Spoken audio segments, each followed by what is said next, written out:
Hare Krishna, Kamala Mataji, audio, video clear? Clear, Mataji. Hare Krishna. Thank you, Hare Krishna. Hare Krishna, welcome devotees.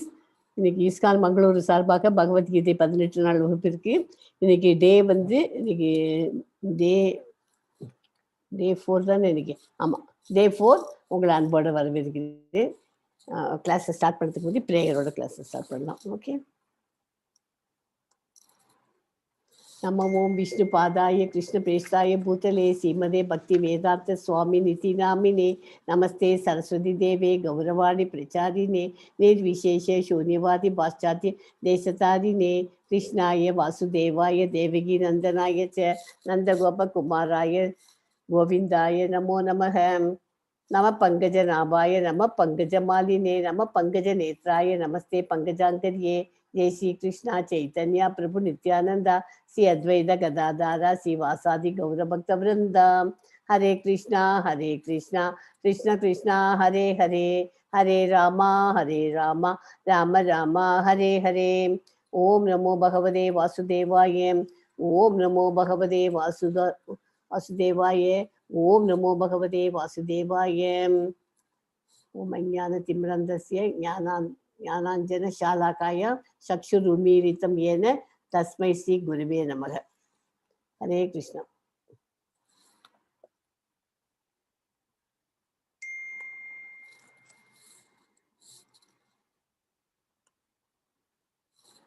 Hare Krishna. இன்னைக்கு படிக்க போகிற chapter 4 வந்து ஞான யோகம், அதாவது அறிவின் யோகா. அதை படிக்க போகிறோம். நான் சாப்டர் 3யோட ஒரு ரீகேப் கொடுத்துருந்தேன் உங்களுக்கு. நேற்றுக்கு என்ன படித்தோங்கிறதுக்கு. ஓகே. கடமையை செய், பலனை எதிர்பார்க்காது. நம்ம டெய்லி அவ வேலையை மாத்திரம் பண்ணிட்டு இருந்தால் போகிறோம். டிவோஷனல் சர்வீஸ் ஆகட்டும், எதாக இருக்கட்டும், நம்ம கடமையை செய்யணும், பலனை எதிர்பார்க்காது. பலன் அவருக்கு தெரியும். எப்பெல்லாம் கொடுக்கணுமோ அப்பப்போ கரெக்டாக வந்து கிருஷ்ண பகவான் நமக்கு பலனை கொடுத்துருவார். நெருப்பை புகை மூடுவது போல, கண்ணாடியை தூசு மூடுவது போல, கருவை கர்ப்பப்பை மூடுவது போல உலகத்தை காமம் மூடி இருக்கிறது. புத்தியை காட்டிலும் உயர்ந்த ஆத்மாவை அறிந்து உள்ளத்தை ஆத்மசக்தியால் அடக்கி காமம் என்ற கொடிய சத்ருவை அழித்திடுவாயாக. ஜட உடல் என்னும் ரதத்தில் பயணியாக ஆத்மாவும், சாரதியாக புத்தியும், ஓட்டும் உபகரணமாக மனமும், குதிரைகளாக புலன்களும் உள்ளன. இவ்வாறு மனம் மற்றும் புலன்களின் சேர்க்கையால் ஆத்மா இன்ப துன்பத்தை அடைகிறது. ஓகே, இதான் நேற்றுக்கு படித்தோம். அதாவது ஆத்மா வந்து ஏன் இன்ப துன்பத்தை அடைகிறது? அந்த புலன்கள் எல்லாம் மனம் மற்றும் புலன்களுடைய செயற்கையால தான் அதெல்லாம் இதுங்கிறது. நம்ம மனசை கரெக்டாக நம்ம புலன்களை கண்ட்ரோல் பண்ணினோம்னா அது இன்பம் தான் அடையும், துன்பத்தை அடையாது. அதனால ரெண்டுமே மாறி மாறி தான் நம்ம இந்த ஜட உலகத்தில் அனுபவிச்சுட்டு இருக்கோம். அதனால தான் ஆத்மா அனுபவிக்கிறது. ஓகே. இன்னும் ஒரு பாயிண்ட் ஒன்று கேட்க போகிறேன். யாருக்காவது தெரிஞ்சால் எனக்கு சொல்லுங்க. நம்ம ISKCON வந்து ஃபாலோ பண்ணுறோம் இல்லையா, அது யாரோட சம்பிரதாயத்தை ஃபாலோ பண்ணுறோம்? யாருக்காவது தெரியுமா? எனிபடி? மத்வ கௌடிய சம்பிரதாயம். எஸ், மாத்வா கௌடிய பரம்பரா, அதை தான் ஃபாலோ பண்ணுறோம் நம்ம. ஸோ இப்போ இன்னைக்கு சாப்டர் 4 படிக்க போகிறோம். அதை பற்றி ஒரு உன்னத அறிவு. சாப்டர் 4 வந்து உன்னத அறிவு. அதை பற்றி ஒரு இது கொடுத்துருந்தேன். ஆத்மா, கடவுள் இவர்களுக்கு இடையிலான உறவு பற்றிய திவ்ய ஞானமான ஆன்மீக அறிவு ஒருவரை தூய்மைப்படுத்தி முக்தி அளிக்கக்கூடியதாகும். என்ன? ஆத்மா, கடவுள் ரெண்டு பேருக்கும் இருக்கிற உறவை பற்றி, அந்த ஆன்மீக அறிவை பற்றி தூய்மைப்படுத்தி முக்தி அளிக்கக்கூடியதாகும். அதை பற்றி தான் இன்னைக்கு படிக்க போகுது. சுயநலமற்ற பக்தி செயலின், அதாவது கர்மயோகத்தின் பலனே இந்த உன்னத அறிவு. அந்த உன்னத அறிவு கிடைக்கணும்னா நம்ம இந்த கர்மயோகத்தை சுயநலமற்ற பக்தி தொண்டனால கிடைக்க முடியும்.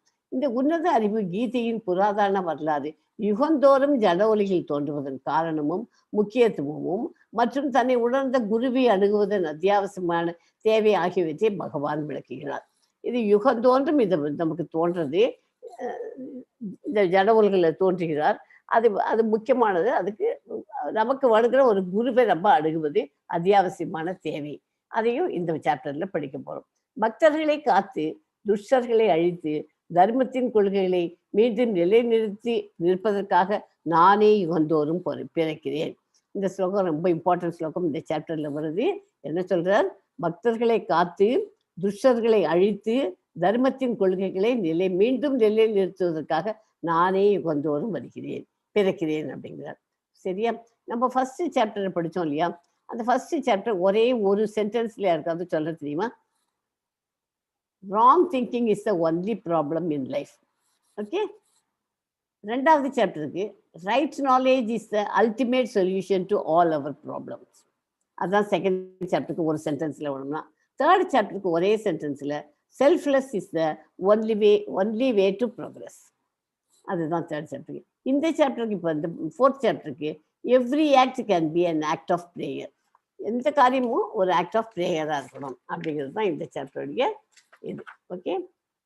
இதுதான் ஒரு இன்ட்ரடக்ஷன் கொடுத்துட்டேன். இதை பற்றி இப்போ என்ன படிக்க போகிறோங்கிறது ஒரு ஐடியா கிடச்சிட்டு. ஸோ அத்தியாயம் 3ல் வந்து என்னென்ன படித்தோம்? துரத்தல் அல்லது செயல், நிஷ்காம கர்ம யோகா, ஞான யோகா, கர்மகாண்டம், கர்ம யோகா, எடுத்துக்காட்டாக வழி நடத்துங்கள், மிகப்பெரிய எதிரி எதுன்னு அதையும் படிச்சுட்டோம் நேற்றுக்கு.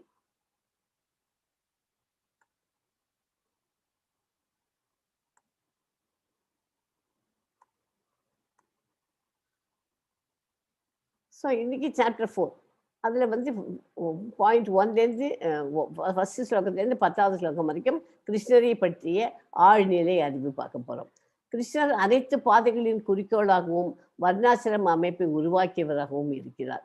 அது 11லேருந்து 15 வரைக்கும் ஸ்லோகம். கர்மயோகா 16லேருந்து 24 வரைக்கும். நான் இத்தனை ஸ்லோகமும் சொல்லித்தர மாட்டேன். ஒரு ஸ்லோகம் தான் நான் இம்பார்ட்டண்ட்டாக எடுத்து விடுறேன். அதில் அப்புறம் அட்வான்ஸ் ஸ்டடீஸில் கம்ப்ளீட் டீட்டெயில் ஸ்டடி படிக்கலாம் நீங்கள். தியாகங்கள் ஆழ்நிலை அறிவுக்கு வழிவகுக்கும். ஆழ்நிலை அறிவின் சுருக்கம் 42ஓட இதோட முடிஞ்சது. So Bhagavad Gita as it is, உண்மை உருவேல் அப்படிங்கிற இந்த புத்தகத்தை வச்சு படிக்கிறோம். இப்போ நம்ம ஒரு வீட்டில் ஒரு மிக்சி வாங்குகிறோம். மிக்சி வாங்கினோடனே அந்த மிக்சி எப்படி ஒர்க் பண்ணணுன்றதை படிக்கிறதுக்கு கையில் ஒரு மேனுவல் இருக்குது. அதை வச்சுன்னு தான் பண்ணுறோம். அதே மாதிரி நம்மளுக்கு அது வந்து மெட்டீரியல் வேர்ல்டில் ஒரு மிக்சி எப்படி அரைக்கணும் அப்படிங்கிறது, மிக்சி கிரைண்டர் வாங்கிச்சு அதை படிச்சுட்டு நம்பர் 1 நம்பர் 2 நம்பர் 3 அந்த ஸ்விட்ச் எல்லாம் படித்து இருக்கிறோம். ஒன்றுமே அதுவே வேண்டாம். டாக்டர் எடுத்துக்கோ. ஒரு டாக்டர் வந்து நமக்கு ஒரு மருந்து உடம்பை பார்த்துட்டு செக் பண்ணிவிட்டு ஒரு மருந்து கொடுக்குறாரு. அந்த மருந்தை பார்த்தா நமக்கு அதில் ஒன்றும் புரியாது. அதை கொண்டு போய் கடைக்காரன்ட்ட கொடுத்து அந்த மருந்து வாங்கிக்கணும். எதுக்காக அந்த கடைக்காரன்ட்ட கொண்டு போய் அந்த மருந்து அவர் எழுதுறது இம்பார்ட்டன்ட் இல்லையா? அந்த மாதிரி கொடுத்து அதை வாங்கிட்டு அந்த மருந்து. ஸோ அந்த பேப்பருக்கு டாக்டர் எழுதி கொடுக்குற பேப்பர், ப்ரிஸ்கிரிப்ஷன் பேப்பர் அவ்வளோ இம்பார்ட்டன்ட் பேப்பர். அதை வச்சுட்டு தான் நம்ம உடம்பை ரொம்ப கிளியர் பண்ணிக்கிறோம் நார்மல் ஜட உலகத்தில். இது ஆன்மீக உலகத்தில் நமக்கு ஒன்றுமே தெரியாது. நமக்கு எப்படி போய் பகவத்கீதை எல்லாம் படிக்கிறோம்? அதுக்கு தான் ஒரு மேனுவல் மாதிரி பகவத்கீதை உண்மை உருவில், பகவத்கீதா ஆஸ் இட் இஸ் அப்படிங்கிற புத்தகத்தை எல்லாரும் ஒரு சாஃப்ட் காப்பியில் படிங்கோ, இல்லைன்னா ஹார்டு காப்பி ஒன்று ஆர்டர் கொடுத்து ப்ளேஸ் பண்ணி வாங்கி வச்சுங்கோ. ஹார்டு காப்பி இருக்கிறது பெஸ்ட்டு. ஏன்னா எப்போ இன்டர்நெட் இல்லைமோ இது, அதனால் கையில் ஒரு புத்தகத்தை வச்சுட்டு எப்போதுமே அதில் பாயிண்ட்ஸ் எல்லாம் நோட் பண்ணிக்கலாம். பர்பட் எல்லாம் நிறைய டீட்டெயில் ஸ்டடி எல்லாம் அதிலேயே படிச்சுக்கலாம் ரொம்ப. எஸ்மா கமலா மாதாஜி 4.1 படிங்க. Yes, Mataji. Shri Bhagavan Vacha Imam Vivasvate Yogam Proktavan Aham Avyayam Vivasvan Manave Praha Manur Ikshvakave Bravit. இப்போ வந்து நான் சொல்கிறத கொஞ்சம் கவனமாக கவனிச்சுக்கோங்க. ஏன்னா எப்போலேருந்து வந்திருக்கு, குருச்சீட பரம்பரையிலேருந்து எப்படி ஆரம்பிக்கிறது அப்படின்னு கேட்டாங்க. அதுக்கு கரெக்டாக ஆன்சர் சொல்கிறதுக்கு தெரிஞ்சு வச்சுக்கணும். புருஷோத்தமரான முழு முதற் கடவுள் கிருஷ்ணர் கூறினார், அழிவற்ற இந்த யோக விஞ்ஞானத்தை நான் சூரிய தேவனான விவஸ்வானுக்கு உபதேசித்தேன். எப்போ சொன்னார் கிருஷ்ண பகவான்? முதல்ல ஃபர்ஸ்ட் வந்து சூரிய தேவனோட பேர் விவஸ்வானுக்கு முதல்ல உபதேசித்தேன். விவஸ்வான் மனித குல தந்தியான மனுவுக்கும் மனு இஷ்வாகு மன்னனுக்கும் இதனை முறையே உபதேசித்தார். ஸோ இதெல்லாம் ஸ்டார்டிங்ல முதல்ல அவர் பகவான் உபதேசித்தது சூரிய பகவானான விவஸ்வானுக்கு. விவஸ்வான் வந்து மனுவுக்கும், மனு வந்து இஷ்வாகுங்கிற மன்னனுக்கும் முறையே இதை உபதேசித்தனர். ஸோ இதை நல்லா ஞாபகம் வச்சுக்கோ. ஓகே. உன்னதமான இந்த விஞ்ஞானம் சீடர்களின் தொடர் மூலம் பெறப்பட்டு அவ்வாறவே புனிதமான மன்னர்களால் உணரப்பட்டது. வரிசையா இந்த மன்னருக்கு அப்புறம் நிறைய ராஜாக்கள் தான் தான் ஃபாலோ பண்ணிட்டு வந்து வரிசையா ஒன்று அது குருச்சீட பரம்பரையில போயிடுது. ஆனா காலப்போக்கில் இப்படியே போயிட்டே இருக்கச்சே அந்த தொடர் விட்டு போற மாதிரி ஒரு ஃபீலிங் ஆயிடுது. இந்த விஞ்ஞானம் மறைந்து விட்டது போல தோன்றுகிறது. அந்த சமயத்துல திரேதா யுகத்துல ஆரம்பத்துல பகவானுடன் ஆன இந்த உறவு பற்றிய இந்த விஞ்ஞானம் விவஸ்வானால் மனுவுக்கு வழங்கப்பட்டது. இது எந்த யுகம்? திரேதா யுகத்துல வழங்கப்பட்டது. மனித குலத்தின் தந்தையான மனு தனது மகனும் பூலோகத்தின் மன்னனும் ஸ்ரீராமர் அவதரித்த ரகுவம்சத்தின் முன்னோடியுமான மன்னன் இஷ்வாகுவிற்கு இதனை அளித்தார். ஓகே, எனவே மனித சமுதாயத்தில் இஷ்வாகுவின் காலத்திலிருந்தே பகவத்கீதை இருந்து வந்துள்ளது அப்படிங்கிறது இந்த ஸ்லோகத்திலிருந்து நமக்கு தெரிகிறது. ஸோ ஸ்டார்டிங்ல யாருக்கு பகவத்கீதையை சொன்னார் அப்படின்னு ஒரு கேள்வி கேட்டாக்க அதுக்கு பதில் சூரிய தேவனான விவஸ்வானுக்கு உபதேசித்தார். ஓகே, எஸ்மா 4.2 படிக்கும். Yes, Mataji. Evam parampara praptam imam rajarshyo viduhu sakale neha mahata யோகோ நஸ்தஹ பரந்தப. அதே தான் அப்போ படித்தோம் இல்லையா, அதனோட கண்டினியூவேஷன் தான். அது சீடர்கள் சங்கிலி தொடர் மூலமாக வருது. அது ஆனால் வந்து காலப்போக்கில் அது விட்டு போகவே இந்த விஞ்ஞானம் மறைந்து விட்டது போல தோன்றுகிறது. சீடத்தொடர் சிதைவுற்ற காரணத்தால் சீடத்தொடரை மீண்டும் நிறுத்த வேண்டிய அவசியம் உடனடியாக எழுந்தது. 5000 ஆண்டுகளுக்கு முன்பு சீடர் தொடர் சிதைவுற்றதை கண்டறிந்த பகவான் கிருஷ்ணர் சீட பரம்பரை மூலம் பெறப்பட்டுள்ளது உள்ளபடி வழங்க வந்துள்ளதுதான் புத்தகமாக வந்திருக்கிறது. ஓகே, இந்த மாதிரி குரு சீட பரம்பரை வந்து கிருஷ்ணர் வந்து பிரம்மா, நாரத, வியாசர், மத்வாச்சாரியம் இவெல்லாம் குரு சீட பரம்பரையில் வரா. மாதவர், ஜெயதீர்த்தன், தயாநிதி, வித்யாநிதி இவெல்லாம் புருஷோத்தமர், பிரம்மர், வியாசதீர்த்தர், லட்சுமிபதி, மாதவேந்திரபுரி 20ஆவதுல இருக்கார். மாதவேந்திரபுரி நமக்கு நிறைய படிக்கிறச்சே வரும், நிறைய பாகவத கதையெல்லாம் படிக்கிறச்சேன். அப்புறம் பகவான் சைத்தன்யா 22, இந்த ஹரே கிருஷ்ண மகாமந்திரம் எழுதினவர் 22ஆவது இதில் இருக்கார். அப்புறம் ரூபா கோஸ்வாமி, ரகுநாத் இவருக்கெல்லாம் நிறைய கதை வருது. அப்புறம் பலதேவர், பக்தி வினோத தாக்கூர் 30ஆவது, கௌரகிஷோர் 31ஆவது தான் பக்தி சித்தாந்த சரஸ்வதி அந்த சுவாமிகள் தான் 31ஆவது. அவர் தான் சீலா பிரபுபாதாவோட குரு. 32. ஸோ நம்ம சீலா பிரபுபாதாங்கிறது 32ஆவது ஆச்சாரியம். 31ஆவதா வந்து பக்தி சித்தாந்த சரஸ்வதி அவருடைய குருஜி. ஓகே, அவரை நீ அமெரிக்காவுக்கு போய் வெஸ்டர்ன் கண்ட்ரீஸ்க்கெல்லாம் இந்த பகவத்கீதையை ப்ரீச் பண்ணு அப்படின்னு சொல்லி கொடுத்தது அவர் தான். அதன் மூலியமாக தான் இவர் பண்ண ஆரம்பித்த உடனே இவருக்கே ஷிப்பில் போகும்போது இவருக்கு 2 times ஹார்ட் அட்டாக் வந்துட்டு 3rd டைம் வந்தால் பிழைக்க மாட்டேன்னு இந்த டாக்டர் சொல்லிட்டார். இவர் என்னடா பண்ணுறது அப்படின்னு நினச்சிட்டு இருக்கும்போது கிருஷ்ண பகவான் அவருக்கு கனவுல அப்படியே நல்ல நேரமாக சாட்சாத்து தெரிஞ்சு நீ இதுங்க மாட்டேன், இந்த ப்ளீச் பண்ணுறதுக்காக தான் நீ ஒன்று அனுப்பிச்சிருக்கேன். அதனால தான் சீலா பிரபுபாதா கிருஷ்ணருடைய ஒரு அவதாரமாகவே நம்ம கொண்டாடி இருக்கோம். காரணம் என்ன? அவருக்கு கனவுல அவர் வந்து நீ உனக்கு ஹார்ட் அட்டாக் இனிமேல் வராது, உனக்கு இன்னும் நிறைய சர்வீஸ் நீ பண்ணி ஆகணும் அப்படின்னு சொல்லிட்டு போயிட்டார். ஸோ அதனால 32ஆவது ஏசி. அதனால தான் சீலா பிரபுபாதா நம்மளாம் இதுங்கிறதுக்கு காரணமே அந்த மாதிரி அவருக்கு கிருஷ்ணருடைய ஒரு இதுதான் அப்படிங்கிறதுனால நம்ம கொண்டாடுறோம். அவர் இந்த புஸ்தகத்தையும் எழுதியிருக்கார். ஒவ்வொரு ஸ்லோகமும் ஒவ்வொரு இதுலையும் நீங்கள் படிக்க ஒரு வாட்டி படித்தா போராது, 15-20 வாட்டி படித்தாதான் ஓரளவுக்கு நமக்கு புரியும். இப்போ 18 daysல நம்ம படிக்கிறது பேசிக்காக படிச்சுக்கிறோம். ஓகே,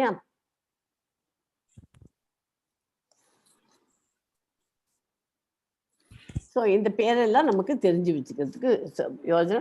அட்லீஸ்ட் இந்த 32ஆவது பேர் தான் ஏசி ஸ்ரீலா பிரபுபாதா, 31 பக்தி சித்தாந்த சரஸ்வதி அவரோட குருஜி.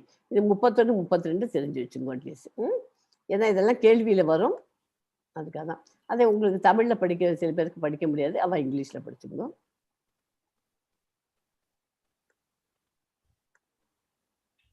ஓகே, அடுத்தது குரு சீட பரம்பரைன்னு சொல்றேன். கலியுகத்தில் 4 அதிகாரப்பூர்வமான சீட பரம்பரை இருக்கு. 4 அதிகாரப்பூர்வமான எப்படின்னா, முதல்ல வந்து லார்டு பிரம்மா, ஸ்ரீலக்ஷ்மிஜி, லார்ட் சிவா இவா பண்ணிவிட்டு லார்டு பிரம்மா இதுல இப்படி வாரிசு இது என்ன இருக்குங்க, மாத்வாச்சாரியா. ஓகே, லார்ட் பிரம்மா மூலியமா மாத்வாச்சாரியா, அப்புறம் ஸ்ரீலக்ஷ்மிஜி மூலியமா ராமானுஜாச்சாரியா, அடுத்தது விஷ்ணு சுவாமி. அண்ட் விஷ்ணு சுவாமி யார்? விஷ்ணு சுவாமி வந்து குமாராஸ், 4 குமாராஸ் மாற்றி எது இருக்குதுன்னு நினைக்கிறேன். அப்புறம் வந்து இது நிம்பாரக்காச்சாரியார். அது 4 குமாராஸ்க்கு லார்ட் சிவா. அதுக்கு வந்து இது ஓகே. ஸோ அந்த மாதிரி குரு பிச்சையில பரம்பரையிலேருந்து வந்திருக்குங்க. ஸோ இப்போ இந்த 4 எக்ஸிஸ்ட் ஆகுது. இந்த 4ல் இது 2 தான் இருக்குது, மத்வாச்சாரியா கௌடிய சம்பிரதாயம். அதைத்தான் நம்ம ஃபாலோ பண்ணிட்டு இருக்கோம் இஸ்கானில். இது வந்து ரெண்டாவது வந்து ராமானுஜாச்சாரியா. இதுவும் சில பேர் ஃபாலோ பண்ணியிருக்கேன், அது என்னன்னு தெரியாது எனக்கு. இது 2 தான். இது 2ம் அவ்வளவா இல்லைங்கிற மாதிரி சொல்லிட்டு இருந்தார். குருச்சீட பரம்பரை அதாவது கிருஷ்ணரிடம் இருந்து ஆரம்பிக்கிறது. முதல் பிரம்மா மாதவ கௌடிய சம்பிரதாயம், கிருஷ்ண பிரம்மா மாதவ. ரெண்டாவது Sri சம்பிரதாயா taken by Lakshmi, then to Ramanacharya. Rudra Sampradayam by Shiva taken Nimbarkacharya and Kumara Sampradaya by Vishnu Swami. ISKCON comes இந்த முதல் இதில் வந்துட்டு சைத்தன்யா இருப்பதால் கௌடிய சம்பிரதாயம் பிரம்மா மாதவா கௌடிய சம்பிரதாயம்னு நமக்கு சொல்றோம் அது. ஓகே சரி. ஆனால் நீங்கள் என் சமகாலத்தவர். இந்த ஸ்லோகம் படிக்கிறீங்களா கமலாஜி? 4.5. எஸ் மாதாஜி. ஸ்ரீ பகவான் உவாச்ச பகூனி மே வ்யதீதானி ஜன்மானி தவ சார்ஜுன தானஹம் வேத சர்வாணி நத்வம் வேத பரந்தப. புருஷோத்தமனான முழு முதற் கடவுள் கூறினார், நானும் நீயும் பற்பல பிறவிகளை கடந்துள்ளோம். என்னால் அவை எல்லாவற்றையும் நினைவு கொள்ள முடியும். ஆனால் எதிரிகளை தவிர்க்க செய்பவரே, அது உன்னால் முடியும். ஆனால் வந்து நம்மளாம் ஒரே இதில் தானே இருக்கோம். எப்படி எதுக்காக அர்ஜுனனை செலெக்ஷன் பண்ணார் கிருஷ்ண பகவான்? யாருக்காவது தெரியுமா? அர்ஜுனர் வந்து ஃபர்ஸ்ட் ஆஃப் ஆல் அவரோட ஃப்ரெண்டு, அப்புறம் அவர் உண்மையான பக்தர், ரெண்டும். அதனாலதான் கிருஷ்ணர் அர்ஜுனரை தேர்ந்தெடுத்தார். சரி, அப்புறம் வேற ஏதாவது இன்னும் டீட்டெயில்டா அதை பத்தி கரெக்டா சொல்றதுக்கு யாருக்காவது தெரியுமா? இந்த பாயிண்ட் ஓகே கமலாஜி, இது சூப்பர்ஃபிஷியலா, இன்னும் இன்டீரியரா யாருக்காவது தெரியுமா அந்த பாயிண்ட்? முக்கியமான ரொம்ப சொல்லலாம், நம்மளாவே ஜென்ரல் தான், அது எல்லாருக்குமே தெரியும், அது சொல்ல முடியும். ஏன்னா கிருஷ்ணர் வந்து பகவான். அவருக்கு போன ஜென்மத்துல நம்ம எப்படி இருந்தோம், இப்போ எப்படி இருக்கோம், அடுத்த ஜென்மத்துல நம்ம எப்படி இருக்க போறோம், அடுத்த ஜென்மமே இல்லையா, கிருஷ்ணத்தை கோலோகத்தை போறோம், எல்லாமே அவருக்கு ஒவ்வொருத்தரை பத்தியும் தெரியும். உலகத்துல இருக்கிற 84 லட்சம் ஜீவராசிகளை பத்தி அவருக்கு அக்கு அவருக்கு புட்டு சொல்லிடுவார் மொத்தம். அதே மாதிரி அர்ஜுனனுக்கு போன பிறவியில் எப்படி இருந்தா, ஆனா அர்ஜுனனுக்கு தெரியாது. ஏன் நம்மளை செலெக்ஷன் பண்றாருன்னு அவருக்கு அர்ஜுனனுக்கு தெரியாது. அர்ஜுனனுக்கு செலெக்ஷன் பண்ணதுக்கு காரணமே ஏன்னா அவர் போன பிறவியில் அவரோட கூடவே இருந்திருக்காரு. அதனால அவர் பார்த்துட்டு கிருஷ்ண பகவான் அர்ஜுனனை செலெக்ஷன் பண்ணியிருக்காரு. ஓகேயா? அவருக்கு தெரியும் முன்னாடி பிறவி எப்படி இருந்தவா அப்படிங்கிறத, அதனால தெரிஞ்சு அதனால தான் அர்ஜுனனை செலெக்ஷன் பண்ணார். ஓகே.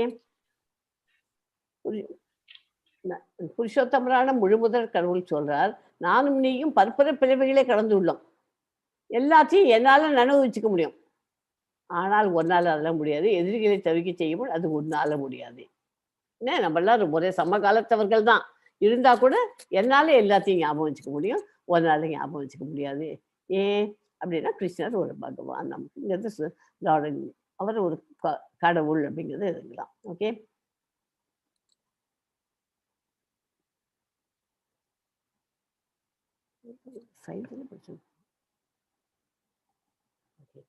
பகவத்கீதையை சூரிய தேவனான விவஸ்வானுக்கு பகவான் கிருஷ்ணன் உபதேசித்த போது அர்ஜுனனும் வேறு வடிவில் அவருடனே இருந்துள்ளார். அப்போ சொல்லும் போது இதுக்கு ரீசன் வந்து இன்னும் டீட்டெயில்டா உங்களுக்கு சொல்றேன். பகவத்கீதை விவஸ்வானுக்கு சொல்றச்சே கிருஷ்ணர் உபதேசித்த போது விவஸ்வானுக்கு அர்ஜுனனும் வேறு வடிவில் அவருடனேயே இருந்துள்ளான் என்பது இந்த ஸ்லோகத்திலிருந்து தெரிகிறது.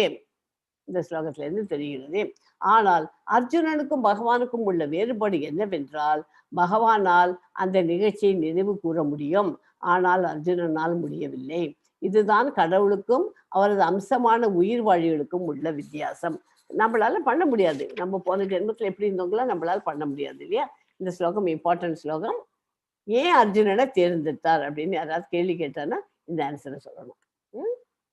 ஓகே. பிரம்மாவின் ஆயுள், இது ஒரு சார்ட்டு போட்டு கொடுத்துருக்கேன். இது ஃபுல்லுத்தையும் நான் படிக்க போகிறதில்லை, நீங்கள் உட்காந்து அப்புறமா படிச்சுங்க. 311.04 லட்சம் கோடி ஆண்டு, அதாவது 36,000 கல்பம் பிரம்மாவின் பகல் மற்றும் சம அளவு இரவு அப்படின்னு கொடுத்துருக்கு. இது வந்து பிரம்மாவின் பகல் கல்பம், மன்வந்திரம், திவ்ய யுகம், அப்புறம் சத்திய யுகத்தில் 1.728 இன்ட்டு 10 லட்சம், அதே திரேதா யுகத்தில் 1.296 இன்ட்டு 10 லட்சம், துவாபர யுகத்தில் 864 லேக்ஸ் அது இருந்தது, கலியுகத்தில் 4,32,000 அப்படின்ட்டு இதெல்லாம் பிரம்மாவோட ஆயுளுக்கு. இந்த 4,32,000 நமக்கு இது வரைக்கும் 5,000 இயர்ஸ் தான் நமக்கு பேருக்கு, பாக்கி இருக்கிறதெல்லாம் நம்ம இன்னும் கடந்தானோம் கலியுகத்துக்கு. ஓகே, பிரம்மாவோட ஆயுள் என்ன? பிரம்மா 50 ஆண்டுகள் கடந்து விட்டார். அதாவது 50, ஆமாம், 6 மானவந்திரங்கள் முடிந்து விட்டன. 6 இன்ட்டு இத்தனை போட்டு போடணும். 4 யுகங்களின் 27 சுழற்சிகளை பார்த்தாச்சு. சத்யா, திரேதா மற்றும் துவாபரத்தில் 9 இன்ட்டு 4,32,000. கலியுகத்தில் காலம் கடந்து விட்டது. இது வரைக்கும் நம்ம எத்தனை கலியுகம் முடிஞ்ச வரைக்கும் 5,117 இயர்ஸ் முடிஞ்சு போயிடுது. பிரம்மாவின் வாழ்க்கை 155.52 ப்ளஸ் இதையும் போட்டுக்கலாம் 0.001 இதையும். ஓகே, மனுவினோட ஆயுள் என்ன? அதே மாதிரி இது 4 யுகங்களின் 27 சுழற்சிகள், சத்யா, திரேதா மற்றும் துவாபர யுகத்தில் இதெல்லாம் இந்த கால்குலேஷன்ஸ் எல்லாம் இன்ட்ரெஸ்ட் இருக்கிறா இந்த ஸ்லைடு வச்சுன்னு பார்த்தேன்னாக்கா உங்களுக்கு ரொம்ப இன்ட்ரெஸ்டிங்காக இருக்கும். கலியுகத்தில் காலம் கடந்து விட்டது 5,117. மனுவின் வாழ்க்கை, மனு பிறப்பதற்கு முன்பே அதை ஏற்றுக்கொள்வது. கீதை இறைவன் தனது சீரான சூரிய கடவுள் விவாஸ்வனிடம் பேசினார். 120 மில்லியன் ஆண்டுகளுக்கு முன்பு விவஸ்வான் பேசினார். இந்த பூமியில் வந்த காலம், கீதை எப்போ வந்தது அப்படிங்கிறதுக்கு டீட்டெயில்டு அதுவும் இருக்கு. 2 மில்லியன் வருடங்களுக்கு முன்னாடியே வந்தாச்சு அப்படிங்கிறார். யுகம், திரேதா யுகம், துவாபர யுகம், கலியுகம். பிரம்மாவின் ஒரு நாள் இத்தனை ஆண்டுகள். பிரம்மாவின் 1 மணி நேரம் 360 கோடி ஆண்டுகள். பிரம்மாவின் 1 நிமிடம் 6 கோடி ஆண்டுகள். பிரம்மாவின் 1 நொடிங்கிறது 1 லட்சம். எஸ்மா 4.6 படிங்க கமலாஜி. எஸ் மாதாஜி. அஜோபி சன் அவ்யயாத்மா பூதானாம் ஈஸ்வரோபி சன் பிரக்ருதிம் சாம் அதிஷ்டாய சம்பவாம் ஆத்ம மகா மாயையா. நான் பிறப்பற்றவனாக இருந்தாலும், எனது திவ்யமான உடல் அழிவற்றதாக இருந்தாலும், உயிர் வாழிகள் அனைவருக்கும் நானே இறைவனாக இருந்தாலும், நான் எனது சுயமான திவ்ய உருவில் ஒவ்வொரு யுகத்திலும் தோன்றுகின்றேன். நான் தான் பிறப்பு இறப்பு எல்லாம் கிடையாதே, என்னோட உடல் அழியாதே. அவர் பகவான் இல்லையா, அவர் எனக்கு ஒரே இதுதான் வச்சிருப்பேன். நானே இறைவனாக இருந்தா கூட நான் என்னோட சுயமான திவ்ய உருவில் ஒவ்வொரு யுகத்திலையும் நான் வரத்தான் வருவேன்.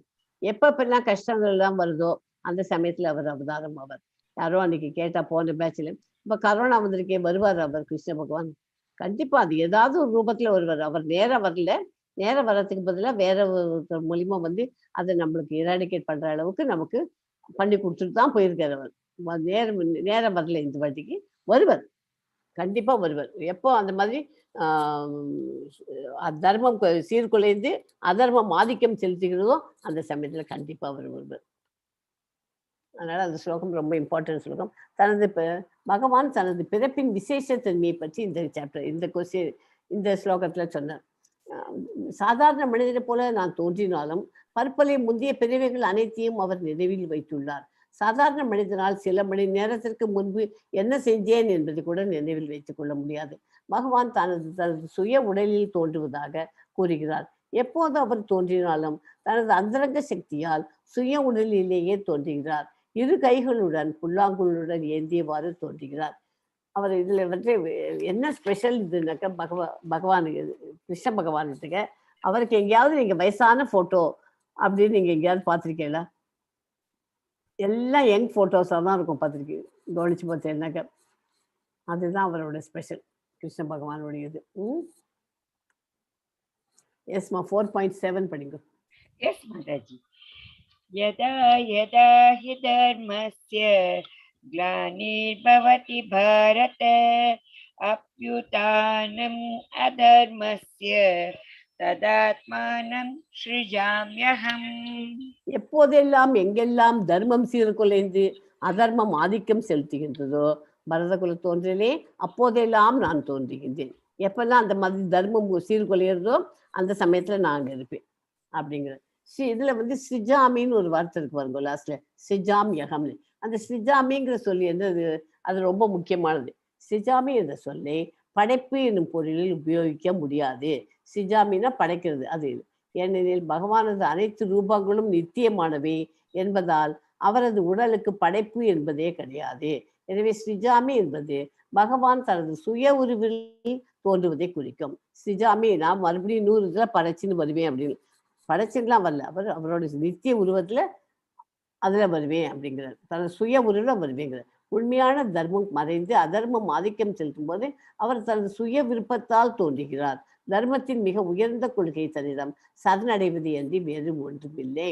அதனால தர்மம் சீர்குலையிறது, அதர்மம் வந்துட்டும் அப்படின்னா அந்த இடத்துல நம்ம மறுபடியும் தர்மம் வரணும்னா என்ன பண்ணணும், அவர்கிட்ட சரணடைகிறது தான் இம்பார்ட்டன்ட். சரணடையணும்னா என்ன பண்ணணும், சாண்டிங் த மகா மந்திரம். எஸ் 4.8 படிங்க கமலாஜ்.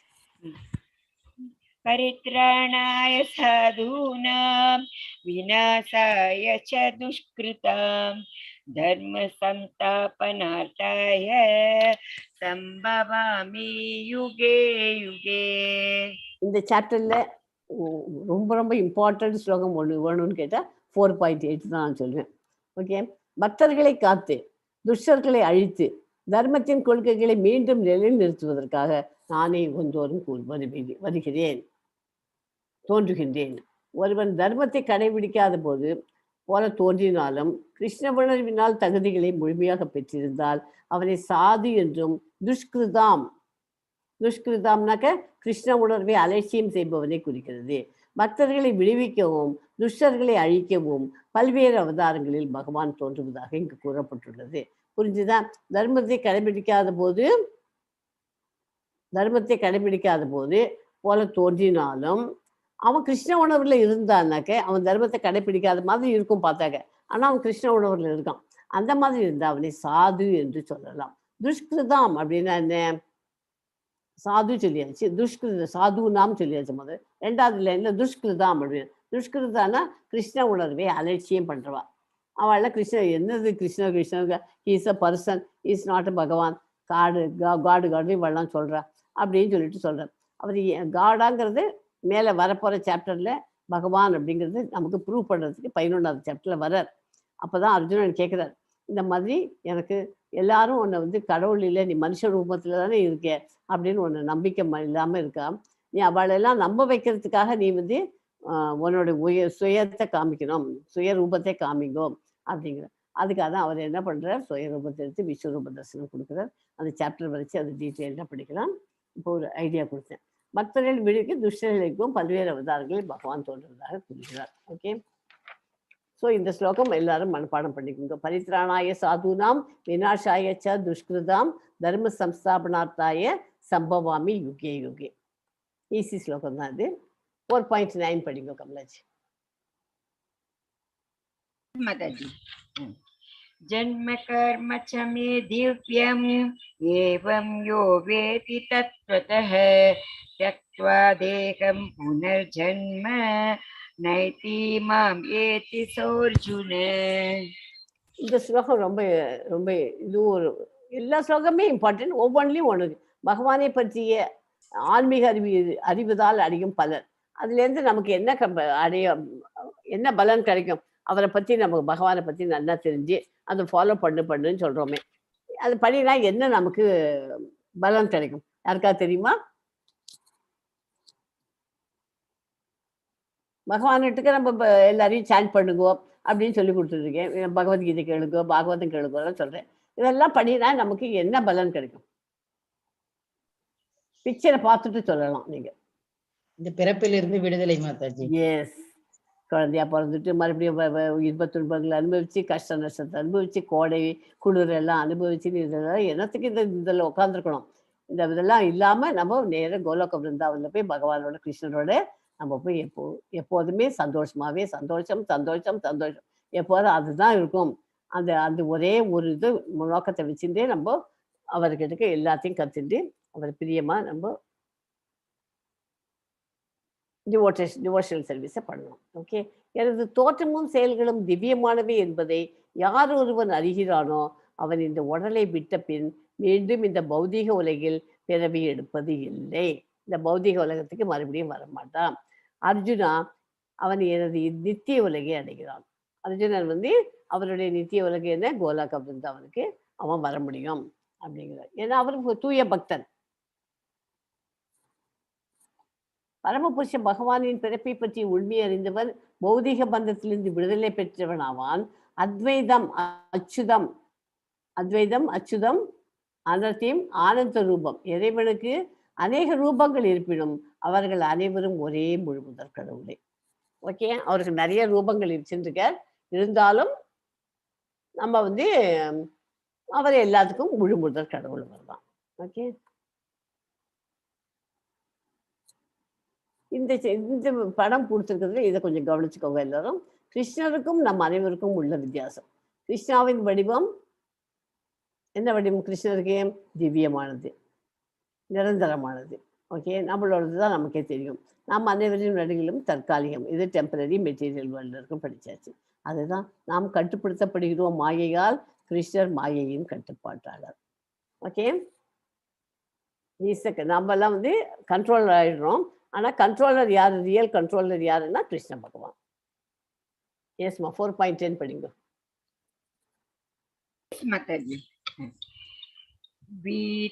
வீதராக பய க்ரோத மன்மயா மாம் உபாஸ்ரிதாஹ பகவோ ஞான தபஸா பூதமத்பாவம் ஆகதாஹ.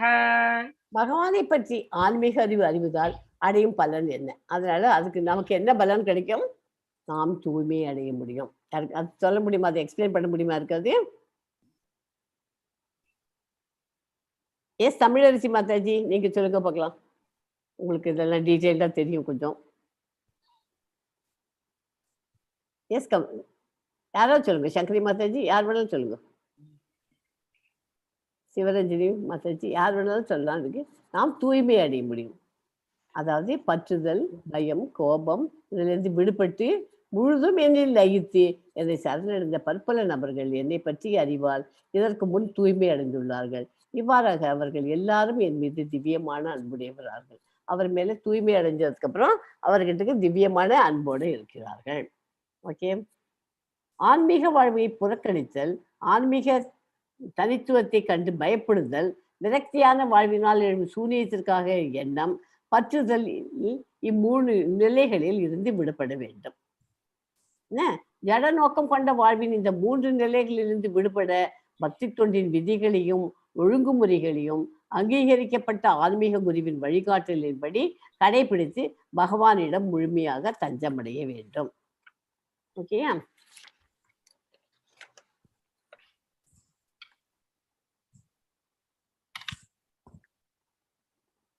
எஸ் 4.11 படிங்க. எஸ் மாதாஜி.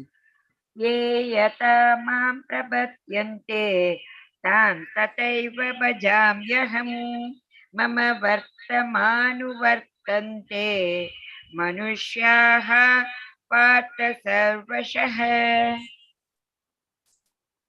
என்னிடம் சரணடைவதற்கு ஏற்றாற் போல் நான் அனைவருக்கும் பலன் அளிக்கிறேன். பிதாவின் மகனே, எல்லா விதத்திலும் அனைவரும் என் வழியே பின்பற்றுகின்றனர். நான் சொல்றபடி எல்லாரும் ஃபாலோ பண்ணுங்க அப்படிங்கிறார். யாரெல்லாம் நீங்க எப்படி அவனை வழிபடுறோமோ அதுக்கேற்ற மாதிரி நம்ம பலன் கிடைக்கும். நல்லா படிச்சாக்க பரீட்சையில் போய் நல்லா எழுதலாம்.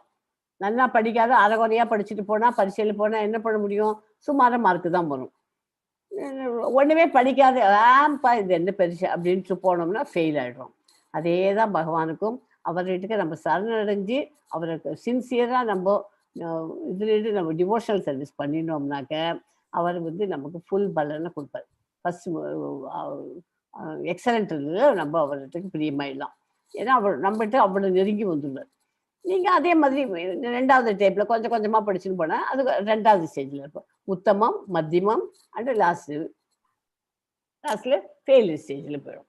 அந்த மாதிரி எல்லா வித அறிவையும் பின்பற்றினேன். ஓகே, ஒவ்வொருவரும் கிருஷ்ணரின் அவரது பல்வேறு தோற்றங்களின் மூலம் தேடிக்கொண்டுள்ளார். பரமபுருஷ பகவான் கிருஷ்ணர் அவரது உருவமற்ற பிரம்மஜோதியாகவும் அணுத்துகள்கள் உட்பட எல்லாவற்றிலும் வீற்றிருக்கும் பரமாத்மாகவும் உணரப்படுகிறார். ஆனால் தூய பக்தரால் மட்டுமே கிருஷ்ணரை முழுமையாக உணரப்படுகிறார்கள். எல்லாருக்கும் அதை வந்து தெரியாது. அந்த மாதிரி தூய பக்தர்கள் மட்டும்தான் அந்த மாதிரி கண்டுபிடிக்க முடியும். எப்படி உருவமற்ற பிரம்மஜோதியா இருப்பார், அந்த அணுத்துகள்கள் உட்பட எல்லாவற்றிலும் வீற்றிருக்கும். சின்ன சின்ன ஆட்டம்ல இருக்கிற குட்டியும் இதுல முகந்து மாலிகுல இருக்கிற ஆட்டமோடு அந்த இதுல கூட அவர் பரமாத்மாவா உணரப்படுகிறார். அது வந்து எல்லாராலையும் அனுபவிச்சு பண்ண முடியாது. ஒன்லி வித் பியூர் டிவோட்டி, கிருஷ்ணருடைய தூய பக்தர்களுக்கு மட்டும்தான் அதை பண்ண முடியும். எஸ்மா 4.12 படிங்க. எஸ் மாதாஜி.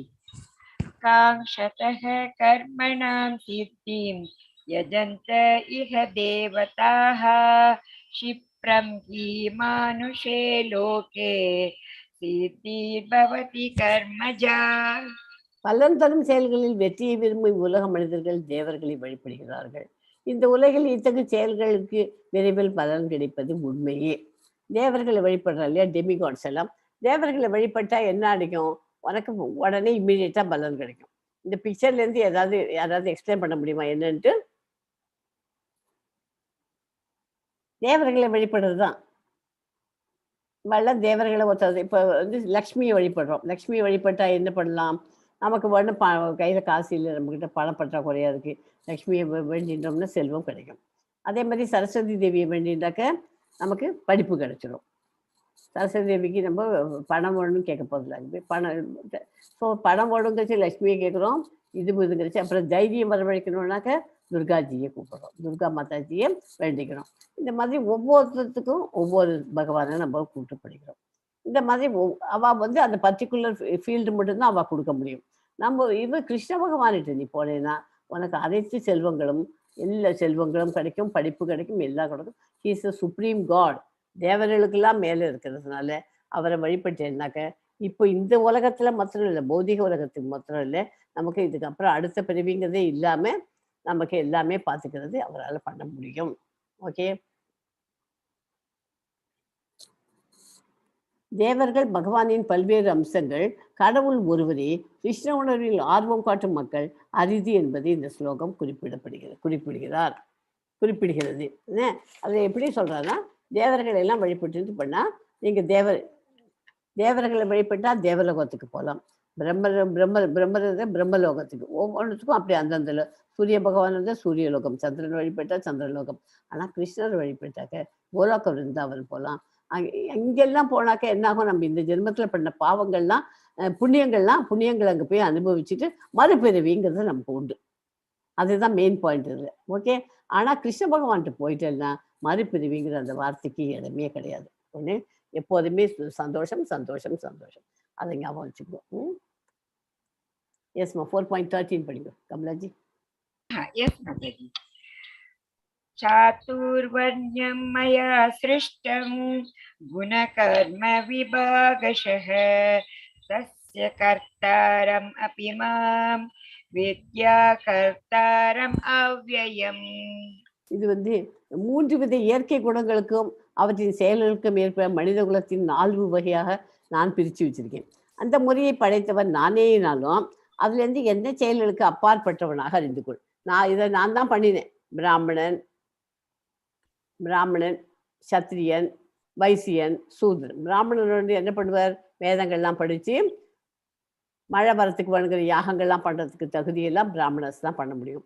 சத்திரியனோட தொழில் என்ன, அவளுக்கு ஒரு குலத்தொழில்னு ஒன்று வச்சுருவான். சத்திரியனோட தொழில், இப்போ சத்திரியனுக்கு எக்ஸாம்பிள் யார் சொல்லலாம், அர்ஜுனனை சொல்லலாம். அர்ஜுனனுடைய இது என்ன, அவன் ஃபைட் பண்ணுறது தான் அவனோட தொழில். அவன் உட்காந்து மந்திரம் சொல்கிறேன் நான் சொல்ல முடியாது. வைசியன் என்ன பண்ணுவோம், அவனும் அதே மாதிரி. அவனுக்கு கொடுத்த தொழில் வியாபாரம், பண்ட மாற்று பண்ணுறதுக்கு அது இது பண்ண முடியும். சூத்ரன் என்ன விட அவனுக்கு ஏர் உழறது, இந்த மாதிரி பார்த்துக்கு களை பிடுங்கிறது, இந்த வேலையெல்லாம் கொடுத்துருக்கு. ஸோ இந்த மாதிரி 4 இதை பிரித்து கொடுத்துருக்கா. இந்த 4 இதை பிரித்து கொடுத்துருந்தாலும் ஆனால் நான் வந்து எல்லாருக்கும் எனக்கு சமம் தான். இவாளுக்கெல்லாம் பிரித்து கொடுத்துட்டேன் 4 தினசில். ஆனால் இப்போ வந்து இதெல்லாம் பண்ணினாலும் கிருஷ்ண பகவானை வந்து நம்ம நினச்சிட்டு பகவத்கீதை படித்தாக்க, நீ பிராமணனாலும் இருந்தாலும் சரி, சத்திரியனாக இருந்தாலும் சரி, வைசியனாக இருந்தாலும் சரி, சூத்ரனாக இருந்தாலும் எல்லாரும் ஒரே குலத்தில் தான் நம்ம கிருஷ்ண பகவானுக்கு கீழே வந்துட்டோம். இப்போ நம்மளோட டிவோட்டிஸ் நம்ம எத்தனை பேர் இருக்கோம், இத்தனை பேர்லேயும் கிறிஸ்துவனாகவும் இருக்கலாம், துலுக்கலாகவும் இருக்கலாம், பிராமணனாகவும் இருக்கலாம், அவர் நாயுடு அவர்களை என்ன ஜாதியெல்லாம் பற்றி கவலையே இல்லை. நமக்கு பகவத்கீதை படிக்கணும், பகவான் ஒருத்தர் தான், கிருஷ்ண பகவான். அதுதான் நம்ம இஸ்கான சொல்லிக் கொடுக்குறது.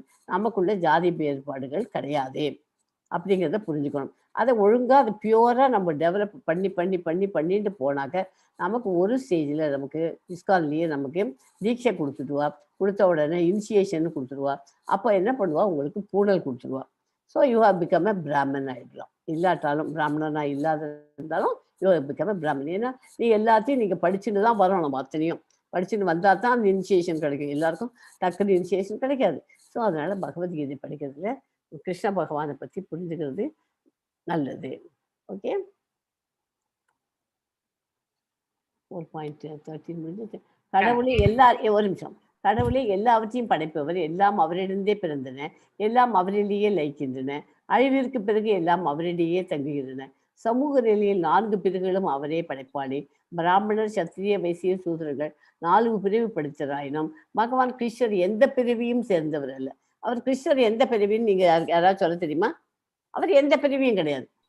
அவர் பிராமணரா, சத்திரியனா, வைசியனா, சூதரனா கிடையாது. ஓகே, அவர் ஒரு தனி பிரிவி, அவரோட சேர்ந்தவர். மிருக நிலையில் இருந்து மனிதனை உயர்த்தி அவரிடம் கிருஷ்ண உணர்வை முறையாக வளர்ப்பதற்காக 4 பிரிவுகள் படைக்கப்பட்டுள்ளன.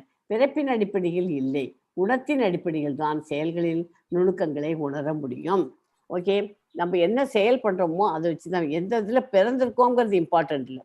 நீ பிராமணனாக பிறந்துவிட்டு அவன் இன்டாக்சிகேஷன் திங்ஸ் எல்லாம் எடுத்துட்டு அவன் செய்யக்கூடாத காரியங்கள்லாம், தப்பு காரியங்கள்லாம் பண்ணியிருந்தா அது பாவங்கள். அது அதே மாதிரி ஒரு வைசியன், ஒரு சூத்திரனா இருக்கான். அவன் அதெல்லாம் ஐயோ இதெல்லாம் தப்பு, இதெல்லாம் கிருஷ்ண பகவான் சொல்லி கொடுத்துருக்காரு, நம்ம இதெல்லாம் பண்ணக்கூடாது, இதெல்லாம் ஃபாலோ பண்ணணும் அப்படின்னு ரெகுலேட்டிவ் பிரின்சிபல்ஸ் எல்லாம் ஃபாலோ பண்ணி அவன் இந்த வேதத்தெல்லாம் கற்றுண்டு எல்லாத்தையும் படிச்சுட்டு எப்படி முன்னுக்கு வர முடியுமோ வந்தாலும் அவன் அதுதான் உயர்ந்தது அப்படிங்கிறது. குணத்தின் அடிப்படையில் தான் அவன் எல்லாரும் செயல்களின் நுணுக்கங்களை உணர முடியும். ஓகே, அதனால அந்த மாதிரி தான் நம்ம பகவத்கீதையில நமக்கு பிரிவு ஆகிறது. 2 பிரிவு தான். பகவானை நம்பிட்டு இருக்கிற ஒரு பிரிவு, பகவானை நம்பாத பிரிவு நமக்கு அவசியம் இல்லை. நம்புற பிரிவு ஒரே பிரிவு தான் இஸ்கான்ல. ஓகே, அதனால கிருஷ்ண பகவான் எந்த ஜாதியும் கிடையாதவர். அதனால எல்லாருக்கும் காமன். ஓகே, எஸ்மா 4.14 படிக்கும். Yes, Mataji. Namam karmani limpanti, name karma phale spruha, iti mam yo bijanati, karma birna sabhadyate. என்னை பாதிக்கும் எந்த வேலையும் இல்லை, செயலின் பலன்களுக்காக நான் ஆசைப்படுவதில்லை. என்னை பற்றி இந்த உண்மையை புரிந்து கொள்பவர் வேலையின் பலனளிக்கும் எதிர்வழிகளில் சிக்கிக் கொள்ள மாட்டார்கள். என்ன சொல்றார்? ஒரு நிறுவனத்தின் முதலாளி தனது தொழிலாளர்கள் செய்யும் செயல்களுக்கு சரியான அல்லது தவறான பொறுப்பாளி அல்ல, பொறுப்பு தொழிலாளர்களுடையது. அப்போ ஒரு ஃபேக்ட்ரி இருக்கு. அந்த ஃபேக்ட்ரியில் ஒரு முதலாளி இருக்கார். அந்த முதலாளி இருந்துட்டு அந்த வேலை ஒர்க்கர்ஸ் எல்லாம் வேலை பண்ணுறான் இல்லையா, அவன் வேலை பண்ணச்சா தப்பாக பண்ணிடுறான். அது பண்ணினாக்க தப்பு பண்ணாக்க என்ன பண்ணுறது? அதனால அது மேலே இருக்கிற அதிகாரியை தான் போய் பாதிக்கும். ஆனால் அதுக்கு காரணம் யாது? அது காரணம் அந்த தொழிலாளர்கள் ஒழுங்காக பண்ணியிருந்தாக்க அது அவருக்கு ஒழுங்காக வந்திருக்குமே. அதனால அவர் பெரிய பலன்களுக்கு நான் ஆசைப்படுவதில்லை. என்னை பற்றி இந்த உண்மையை புரிந்தவர்கள் வேலையின் பலனளிக்கும் எதிர்வழிகளில் சிக்கி கொள்ள மாட்டார். அதனால கிருஷ்ண பகவானுக்கு கீழே நம்ம படித்து விதுனால நம்ம தொழிலாளர்களாக இருந்தாலும் சரி, யாராக இருந்தாலும் அவரை மனசுக்குள்ள நினைச்சிட்டு காரியத்தை என்ன பண்ணா அந்த மேல் அதிகாரிக்கும் நல்ல பேர் கிடைக்கும். ஆனால் அது மேல் அதிகாரி தப்பா பண்ணிட்டாருன்னு அவரை சொல்ல முடியாது. கீழே இருக்கிறவா தான் தப்பு பண்றா இல்லையா? இன்று உலகில் பின்பற்றப்படும் ஜாதி அமைப்பு என்று அழைக்கப்படுவது கீதையின் இந்த வசனத்தில் மறுக்கப்படுகிறது. இருதய நோயின் நிபுணரின் மகனாக இருப்பதால் ஒருவன் அந்த தொழிலுக்கு செல்ல அதிக வாய்ப்பு உள்ளது, வளர்ப்பு மற்றும் ஆரம்ப சீர்படுத்தல் காரணமாக. ஆனால் தானாகவே அவரை சான்றிதழளிக்கப்பட்ட இதய அறுவை சிகிச்சை நிபுணராக மாற்றுவது இல்லை. அவன் தானாகவே தனக்கு சர்டிஃபிகேட் வாங்கிக்க முடியாது. உங்களை சமாதானப்படுத்தி எவ்வளவு முயன்றாலும் உங்கள் மீது உங்களுக்கு தெரிந்த எவரையும் செயல்படுத்த அனுமதிக்க மாட்டீர்கள். ஒருவரின் சொந்த குணம் மற்றும் கர்மா குறித்து நீண்ட மற்றும் கடினமான உள்நோக்கத்திற்கு பிறகு தொழில் தேர்வு செய்யப்பட வேண்டும். ஒரு துறையில் உண்மையிலேயே நீங்கள் மகிழ்ச்சியாகவும் வெற்றிகரமாகவும் இருக்க நீங்கள் உடல் ரீதியாகவும் உளவியல் ரீதியாகவும் அறிவுபூர்வமாகவும் புலத்தின் கோரிக்கைகளுடன் இணக்கமாக இருக்க வேண்டும். புரியுதா? நம்ம ஒரு இதில் நம்ம ஹாப்பியாக ஒரு தொழில் நம்ம பண்ணணும் அப்படின்னாக்க என்ன பண்ணணும்? முதல்ல ஃபிசிக்கல் ஃபிட்னஸ் இருக்கணும், அப்புறம் உளவியல் ரீதியாக சைக்கலாஜிக்கலாக மனசு வந்து பண்ணிக்கணும், அறிவு புத்தியும் இருக்கணும் கரெக்டாக. அது எல்லாத்தையும் சேர்ந்து இருந்தால் தான் அது அவள் வந்து அந்த இதில் சக்ஸஸ் ஆக முடியும். இது பேர் வர்ணாசிரமம். No matter how hard he tries to convince you, you won't let him operate on you or anyone you know. Okay, இதான் வர்ணாசிரமம்னு பேர். ஓகே, கர்மா அகர்மா விகர்மா. ஓகே, புண்ணிய செயல் கர்மாங்கிறது புண்ணிய செயல், இன்பம் மதிப்பெருவிருக்கும். அகர்மாக்கு செயலற்ற தன்மை, பேராந்தம், ஆன்மீக உலகம் கிடைச்சிடும். கர்மாக்கு அகர்மா அதே தான், இன்பம் செயலற்ற தன்மை, ஆன்மீக உலகத்துக்கு போகலாம். விகர்மாங்கிறது கர்மாக்கு ஆப்போசிட். புண்ணிய செயல் இது, அது பாவ செயல். இது இன்பம் தரும், அது துன்பம் தரும். இதுக்கு மறுபெறிவு உண்டு, அதுக்கு மறுபெறிவு உண்டு. ஓகே, இது 4.17 படிங்க கமலாஜி.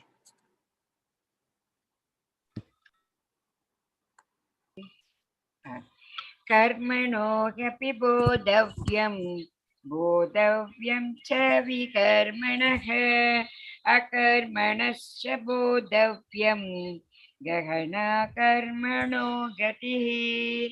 செயல்களின் நுணுக்கங்களை உணர்வது மிக கடினம். எனவே கர்மானா என்ன? செயல் அப்படின்னா என்ன? விகர்மா தடைப்பட்ட செயல் அப்படின்னா என்ன? அகர்மா செயலின்மை என்பது என்ன என்பதையும் தெளிவாக அறிந்து கொள்ள முடியும். அது மூணுத்துக்கும் நமக்கு டிஃப்ரென்ஸ் தெரிஞ்சுட்டுனா கரெக்டாக நம்ம பண்ண முடியும். கர்மாங்கிறது செயல், விகர்மாங்கிறது தடைப்பட்ட செயல், அகர்மாவது பக்தி சேவையில் ஈடுபடுவது. அகர்மாக்கு எக்ஸாம்பிள் நாரதமுனி. அவரை மட்டும் நாரதமுனின்னு ஞாபகம் வச்சுக்கோ. அவர் ஃபுல் அண்ட் ஃபுல் பக்தி சேவையில் தான். அவர் பதில் கடமையை தான் பண்ணிட்டு போயிட்டு இருப்பார். அவர் ஒன்றுமே பதிலுக்கு எதிர்பார்த்துட்டு இருக்க மாட்டார். பௌதீக பந்தத்திலிருந்து விடுபடுவதற்கான உண்மையான ஆர்வம் ஒருவனிடம் இருந்தால் கர்மம் அகர்மம் மற்றும் விகர்மம் என்பவனை வேறுபாட்டை அவன் தெளிவாக உணர வேண்டும். இவற்றையெல்லாம் புரிந்து கொள்ள ஒருவன் கிருஷ்ண உணர்வில் அதிகாரிகளோடு தொடர்பு கொண்டு அவர்களிடமிருந்து ரகசியத்தை அறிய வேண்டும். பகவானிடம் இருந்து நேரடியாக கற்பதை போன்றதே, இல்லாவிடில் மிகச்சிறந்த அறிவாளியும் குழப்பமடைவான். யானை பாகன் குளிப்பாட்டி அதை கரைக்கி அழைத்து வருகிறான். உடனே யானை என்ன பண்றது? அதை மண்ணை வாரி போட்டுக் கொள்கிறது. அதாவது பாவங்களிலிருந்து விடுபட வேண்டும், பக்தி தொண்டில் ஈடுபட வேண்டும். யானை வந்து அதை திருப்பி அதை குளிச்சு அதை நீட் பண்ணி அதை நல்லதா இதுங்கணும்னு அழைச்சின்னு வரான் யானை பாகன். அது என்ன பண்றது? யானை மறுபடியும் மண்ணை தூக்கி வாரி போட்டுக்கிறது. அந்த மாதிரி நம்ம கர்மா விகர்மாலாம் சொல்லி கொடுத்தா அதுக்கு நம்ம இதை மாற்றிக்கிறதுக்கு நமக்கு வழி தேடி பண்ணணும். நம்ம உயர் அதிகாரிகளை குருஜியோட பரம்பரையில் நம்ம யாராவது ஒரு குருஜியாக நம்மளை வச்சுருந்து அவாட்டேருந்து நிறையா கற்றுக்கணும். அதை கற்றுக்க அந்த மாதிரி போய் நம்ம எலிவேட் ஆகிட்டே இருக்கணும் நம்ம பொசிஷனில். திருப்பி பேக் டு போகக்கூடாது. அதுக்கு தான் யானையோட ஒரு எக்ஸாம்பிள். ஓகே, ஸோ விகர்மவாதி கர்மவாதி ஞானி இவாளுக்கு என்ன டிஃப்ரென்ஸ்? இதை நல்லா தெரிஞ்சு வச்சுக்கோ, ரொம்ப இம்பார்ட்டன்ட் இது. விகர்மவாதிங்கிறவங்க வேதங்களை பின்பற்ற மாட்டார்கள். விகர்மங்கிறது என்ன? கீழான உயிரினங்களாக மறுபிறப்பு எடுக்கும் ஆபத்து ஆன்மீகவாதிகளால் ஒற்றுக்கொள்ளப்பட மாட்டாது. எடுத்த பிறவி நோக்கத்தில் தோல்வி. இதெல்லாம் விகர்மாங்கிறது கர்மாக்கு ஆப்போசிட். அதே இதை இங்கே என்ன கொடுத்துருக்கோ அது இதுதான் வரும். கர்மவாதி தான் கரெக்டு. பக்தி உள்ளவர்கள் வேதங்களை பின்பற்றுவார்கள், சொர்க்கம் அல்லது மற்ற உபதேவதைகளின் உலகத்தை அடைவார்கள். இறுதியில் ஜட உலகத்தில் திரும்பவும் பிறவி, அவளுக்கு மறுபடியும் பிறவி இருக்கும். ஞானிங்கிறவளுக்கு என்ன? ஞானத்தின் நிலைக்கு வந்திருப்பவர்கள், ஆத்ம தத்துவம் அது தெரியும் அவளுக்கு. பயன் உலகில் விளைவு மற்றும் மறுபிறப்பு பொருள் அறிந்தவர்கள். பக்தி சேவைக்கு வருபவர்கள் மிகவும் உயர்ந்தவர்கள். ஓகே,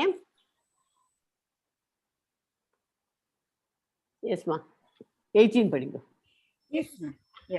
कर्मण्य कर्मयः पश्ये अकर्मणि च कर्मयः स बुद्धिमान् मनुष्येषु स युक्तः कृष्ण कर्म कृते.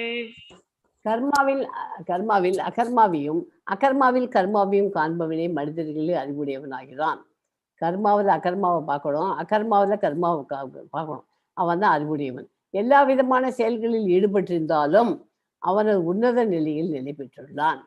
ஓகே, அகர்மாக்கு எக்ஸாம்பிள் இவர் நாரத முடி சொன்னேன். இந்த ஸ்லோகம் அது அகர்மாவை பற்றி தெரிஞ்சுக்கிறதுக்காக தான் இந்த ஸ்லோகம். கிருஷ்ண உணர்வில் செயல்படுபவன் இயற்கையாகவே கர்ம பந்தத்திலிருந்து விடுபட்டுள்ளான். அவனுடைய செயல்கள் அனைத்தும் கிருஷ்ணருக்காகவே செய்யப்படுகின்றன. ஓகே, எஸ்மா 34 படிங்க மாதாஜி. தத்விதி பிரணிபாத்தேன பரிப்ரஷ்னேன சேவயா உபதேக்ஷ்யந்தி தே ஞானம் ஞானினः தத்வதர்ஷினः. ஆன்மீக குருவை அணுகி உண்மையை அறிய முயற்சி செய். அடக்கத்துடன் அவரிடம் கேள்விகள் கேட்டு அவருக்கு தொண்டு செய். உண்மையை கண்டவர்களான தன்னுணர்வு பெற்ற ஆத்மாக்கள் உனக்கு ஞானத்தை அளிக்க முடியும். எதுக்காக நமக்கு ஒரு ஆன்மீக குருவை வச்சுக்கோங்கிறான்? அவளுக்கு என்னென்ன தெரியுதோ ஆன்மீகத்தை பற்றி அத்தனையும் அந்த சீடர்களுக்கு அவள் கண்டிப்பாக சொல்லித் தருவா. தப்பு சொல்லி தர மாட்டா, கேரண்டி இது. ஓகே, குரு முக்கியத்துவம். ஆன்மீக குருவை அணுகு உண்மையை அறிய முயற்சி செய். அடக்கத்துடன் அவரிடம் கேள்வி கேட்கணும். அவர்தான் உனக்கு ஞானத்தை அளிக்க முடியும். நமக்கு ஞானத்தை அளிக்கக்கூடியவர் யாரு? ஆன்மீக குரு. அதனால எல்லாருக்கும் நமக்குன்னு ஒரு குரு இருக்கணும், ஆன்மீக குரு. ஓகே, இப்போ பகவத்கீதை படிக்க வந்தாச்சு. இப்போ கிளாஸ்ல கொஞ்சம் முறை படிச்சுருக்கோம். இதுக்கப்புறமா நம்ம இன்னும் டெவலப் பண்ணுறதுக்கு, அட்வான்ஸாக போகிறதுக்கு நமக்குன்னு ஒரு ஆன்மீக குருவை ஒருத்தருக்கு, எத்தனையோ பெரிய பெரிய படிச்ச மேதாவிகள்லாம் இருக்கா இல்லையா, அந்த மாதிரி ஒரு நல்ல குருவை ஒருத்தரை தேடிக்கணும். ஸோ இந்த சாப்டர் இது இவ்வளோதான். சின்ன 43 ஸ்லோகங்கள் இருக்கு. சின்ன சாப்டர் இல்லை, நிறையவே இருக்குது. நான் கொஞ்சம் இம்பார்ட்டன்ட் ஸ்லோகஸ் தான் எடுத்திருக்கோம். பாக்கி டீட்டெயில் எல்லாம் அட்வான்ஸில் படிக்கணும். இல்லை நமக்கு டைம் கிடைச்சா படித்தா புரியும். அது ஒன்றும் புரியாத சாப்டர் கிடையாது. ஸோ பகுதி 1 ஆன்மீக அறிவை எப்படி பெறலாம்ங்கிறது, பகவான் எதற்காக அவதரிக்கிறாருங்கிறது 2வது பாயிண்ட்டு. 3வது பாயிண்ட்டு செயல்களின் நுணுக்கங்கள். 4வது பாயிண்ட் பல்வேறு யாகங்கள் எது சிறந்தது அப்படிங்கிறது. 5வது ஆன்மீக அறிவை பெரும் எளிய முறை. எப்படி அது ஆன்மீக அறிவை பிரிச்சு 5 பார்ட்டாக இந்த சாப்டரை பிரிச்சுக்கலாம். இந்த 5 பாயிண்ட் இருந்தது தான் இந்த சாப்டரில் படிச்சிருக்கோம். என்னென்ன படிச்சிருக்கோம்? ஆன்மீக அறிவை எப்படி பெறலாம், பகவான் எதுக்காக அவதரிக்கிறார், செயல்களின் நுணுக்கங்கள், பல்வேறு யாகங்கள் எது சிறந்தது, ஆன்மீக அறிவை பெறும் எளிய முறை. ஓகே, ஆன்மீக அறிவை பெறும் எளிய முறை பாயிண்ட்டுக்கு என்ன? ஆன்மீக அறிவினால் உயர்ந்த அமைதியை அடைய முடியும். ஆன்மீக குருவின் தகுதி என்னன்னு தெரிஞ்சுக்கணும். அதிகாரப்பூர்வமான ஆன்மீக குருவை அணுக வேண்டும். ஓகே, ஸோ இந்த சாப்டர்லேருந்து வாழ்க்கை பாடம் நம்ம என்ன வாழ்க்கை பாடம் நமக்கு தெரிஞ்சது. இத்தகைய விரிவான கல்வி திட்டம் பகவான் கிருஷ்ணரால் ஏற்படுத்தப்பட்டுள்ள போது அங்கீகரிக்கப்பட்ட பல்கலைக்கழகத்தை, குருச்சீட பரம்பரை மற்றும் சரியான ஆசிரியரையும் தேட வேண்டியது நமது கடமையாகும். ஓகே, வெவ்வேறு விமானங்கள், இன்னும் அதுக்கு வாழ்க்கை பாடம் கொடுத்துருக்கேன். வெவ்வேறு விமானங்கள் வெவ்வேறு இலக்கியத்தை நோக்கி செல்கின்றன. நீ எங்கே செல்ல விரும்புகிறாயோ அதற்கேற்ப பயணச்சீட்டே வாங்கணும் இல்லையா? இப்போ ஏர்போர்ட்டுக்கு போய் பார்த்தா இந்த ஃப்ளைட் இங்கேருந்து போகிறது, பாம்பே டு இது போகிறது, கல்கட்டா போகிறது, இது மைசூர் போகிறது, இது பெங்களூர் போகிறது, அப்படி எல்லாம் போட்டுகிட்டே இருக்குது. சென்னை போகிறது, அப்படி. அது நம்ம என்ன பண்ணுறோம்? நமக்கு எந்த இடத்துக்கு போகணுமோ அந்த இடத்துக்கு கரெக்டாக ஏற்ற மாதிரி டிக்கெட் வாங்கணும். இப்போ நம்மளாம் எந்த மாதிரி டிக்கெட் வாங்கணும்? கோலோக பிருந்தாவன் போகணும், கிருஷ்ணர்கிட்ட போய் நமக்கு மறுபிறவி வேண்டாங்கிற டிக்கெட் வாங்கணும். அதை வாங்கணும்னா நம்ம என்ன பண்ணணும்? நம்ம சாண்டிங் த மகா மந்திரா டு ஸ்டார்ட் வித் பண்ணணும். அதுக்கப்புறம் பாகவதம் கிளாஸ்லாம் அட்டன் பண்ணணும். பகவத்கீதை இன்னும் டீட்டெயில் ஸ்டடி படிக்கணும். இதெல்லாம் படித்து அதில் அவருடைய டிவோஷனல் சர்வீஸில் நல்ல டெப்த்தில் போயிட்டு நல்லா பண்ணினாக்க நமக்கு கோலோக பிருந்தாவன் நமக்கு போகிற அந்த ஃப்ளைட்டுக்கு நமக்கு இடம் கிடைக்கும். நம்ம அந்த ஃப்ளைட்டில் நம்ம ரிசர்வேஷன் பண்ணிடலாம். இப்போவே தீர்மானம் பண்ணியாச்சுன்னா நம்ம இப்போவே புக் பண்ணி வச்சுக்கலாம். எத்தனை வயசு இருந்தாலும் சரி, 20 வருஷம் கழிச்சு எனக்கு போகணும் அப்படின்ட்டு புக் பண்ணிடலாம். பண்ணிவிட்டு அந்த 20 வருஷம் நம்ம அதை ஃபாலோ பண்ணிட்டு நம்ம பண்ணணும். ஓகே, ஹரே கிருஷ்ணா. எஸ், இந்த சாப்டரில் நம்ம படித்த முக்கியமான பாயிண்ட் 5 பாயிண்ட் இருக்கு இல்லையா? அந்த 5 பாயிண்ட் ஏதாவது சொல்லுங்க பார்க்கலாம். நான் இது ஸ்லைடும் போட்டிருக்கேன், பரவாயில்ல சொல்லுங்க. அதை பார்த்தேன். பகவான் எதற்காக அவதரிக்கிறார்? ஓகே ஓகே, செயல்களின் நுணுக்கங்கள், அப்புறம் பல்வேறு யாகங்கள்ல எது சிறந்தது, ஆன்மீக அறிவை பெறும் எளிய முறை, ஆன்மீக அறிவை பெறும் விதம், எப்படி பெறணும், யாரால புரிஞ்சுக்கொள்ள முடியும் சீட பரம்பரை மூலமாக அப்படிங்கிறத தெரிஞ்சுட்டு அந்த மாதிரி பாடணும். ஓகே, இதுதான் இந்த சாப்டருடைய மெயின் பாயிண்ட்ஸ். இந்த கிரீன்ல இருக்கிறது மெயின் பாயிண்ட்ஸ். ஹரே கிருஷ்ணா. எல்லாரும் ஒரு ரவுண்டு ஹரே கிருஷ்ணா மகாமந்திரம் சொல்லிவிட்டு கிளாஸை என்டர் பண்ணிக்கலாம். எல்லாரும் சொல்லுங்க. ஹரே கிருஷ்ணா ஹரே கிருஷ்ணா கிருஷ்ண கிருஷ்ணா ஹரே ஹரே ஹரே ராம ராம ராம ஹரே ஹரே. ஹரே கிருஷ்ணா. ஹரே ராமா ஹரே ராமா